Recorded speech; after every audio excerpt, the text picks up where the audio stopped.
One day, in the quiet countryside of Scotland, a young boy was playing near a swamp when he suddenly lost his footing and fell into the thick, muddy water. The more he struggled, the deeper he sank. Terrified, he screamed for help, his cries echoing across the open fields. A poor farmer named Fleming was working nearby when he heard the desperate cries.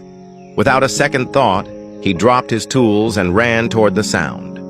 As he reached the edge of the swamp, he saw the child flailing, barely able to keep his head above the water.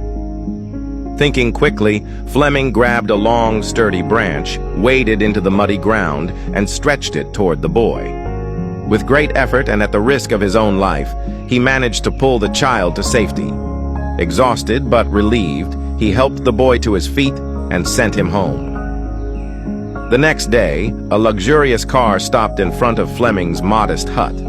A wealthy man stepped out, approached the farmer, and said, "I am the father of the child you saved yesterday. I cannot thank you enough for saving my son's life. I know I can never truly repay you, but is there anything I can do for you?" The farmer, touched by the man's gratitude, replied, "I appreciate your kindness, but I cannot accept money for something I did out of humanity." At that moment, the farmer's young son appeared at the door of the hut. Seeing the boy and noticing the humble conditions in which the farmer lived, the wealthy man had an idea. He said, "If you won't accept money, then let me offer something else. Let me take responsibility for your son's education." The farmer hesitated for a moment. Sending his son to a prestigious institution was beyond his wildest dreams, but realizing the incredible opportunity before him, he nodded in agreement. Thanks to the sponsorship, young Alexander Fleming was admitted to the finest schools, where he excelled in his studies. He later attended St. Mary's Hospital Medical School in London, where his relentless curiosity and scientific brilliance led him to a groundbreaking discovery: the world's first antibiotic, penicillin, in 1928.